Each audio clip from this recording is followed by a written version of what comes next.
पहले से आगाह कर दिया था इस चीज को लेके कि इस सरकार का लोकतंत्र में विश्वास नहीं है। ये सरकार सरपंचों की पावर छीन ली, नगर परिषद के चेयरमैन की पावर छीन ली। इसलिए इन सारी स्थितियों में ये बहुत स्पष्ट हो जाता है कि सरकार को लोकतंत्र में विश्वास नहीं है। अब मैं आपको एक उदाहरण देके बताता हूं। दिल्ली का उदाहरण है, समझ में आएगी बात।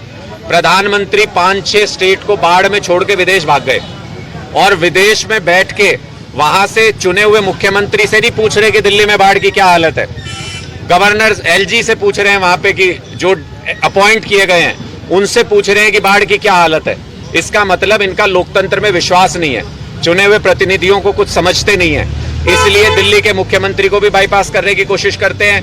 हरियाणा में सरपंचों की पावर छीन ली सारी की सारी। हरियाणा में नगर परिषद के चेयरमैन की पावर छीन ली। जहां नगर पालिका के चुनाव होने वहां करा नहीं रहे, जहां पे म्यूनिसिपल के चुनाव होने वहां करा नहीं रहे। सारे चुनावों से भागते हैं। अंबाला का लोकसभा उपचुनाव पेंडिंग है, वो नहीं करा रहे। सारे चुनावों से भागते हैं। इनको पता है लोग इनका कैसा स्वागत करेंगे, गोला चिका में करके दिखाया लोगों ने, इसलिए ये लोकतंत्र से भाग रहे हैं। एकड़ ऐसा है जिसमें से पानी फिर गया पूरे में से, और मुख्यमंत्री ने खुद ये आंकड़े कल प्रेस कॉन्फ्रेंस में बताए। लेकिन बहुत ही शर्मनाक बात यह है कि मुख्यमंत्री ने जब ये बताया कि 4 लाख एकड़ फसल के ऊपर से पानी चला गया, तो उन्होंने बहुत ही बेशर्मी से किसी मुआवजे का ऐलान ना करते हुए ये कहा कि अभी 2-4 दिन में पानी उतर जाएगा, फिर उसके बाद अपनी फसल लगा लेंगे किसान। मुझे लगता है हेलीकॉप्टर में घूमने की वजह से मुख्यमंत्री जी को जमीन की कोई जानकारी नहीं रहती। कभी किसानों के बीच में जाएं, कभी खेत में जाएं तो पता चले कि फसल होती कैसे है। किसानों ने कर्ज ले लेके अपनी फसल लगाई थी और पानी का जो बहाव था और जितना पानी आया है उसमें कोई फसल बच नहीं सकती। यानी ये 4 लाख एकड़ जिसमें पानी चढ़ा, जो खुद मुख्यमंत्री ने स्वीकार किया, इसमें तुरंत प्रभाव से मुआवजे का ऐलान करना चाहिए था। 100% नुकसान के हिसाब से मुआवजा दिया जाना चाहिए, क्योंकि इस सीजन में फसल कोई किसान दोबारा लगा ले तो लगा ले, वरना बहुत मुश्किल है।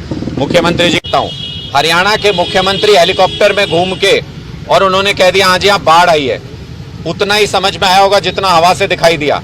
भगवंत मान जी के पैर कीचड़ में सने हुए हैं। खेतों के अंदर जा जाके, गलियों में जा जाके, बाढ़ के पानी में जाके पीड़ित परिवारों से बात की, उनके दर्द को समझा और उसके हिसाब से इंतजामात किए।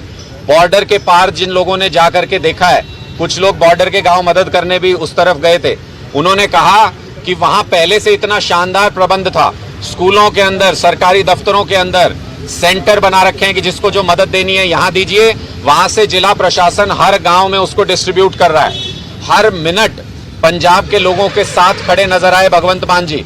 और हरियाणा के मुख्यमंत्री कभी दिल्ली का दौरा कर रहे हैं, कभी चंडीगढ़ का दौरा कर रहे हैं, और सारे लोग हरियाणा के बाढ़ से जूझ रहे हैं। मुझे लगता है कि बाढ़ में फंसे हुए लोगों को छोड़ करके मुख्यमंत्री हेलीकॉप्टर में घूम रहे हैं और चंडीगढ़ और दिल्ली का दौरा कर रहे हैं। यही फर्क है पंजाब के और दिल्ली के मुख्यमंत्री एक तरफ जो लोगों के बीच में घूम रहे हैं, लोगों का काम कर रहे हैं, और हरियाणा के मुख्यमंत्री जो सिर्फ हवा में हेलीकॉप्टर में चक्कर लगा करके कहते हैं मैंने बाढ़ का जायजा ले लिया। अभी बाढ़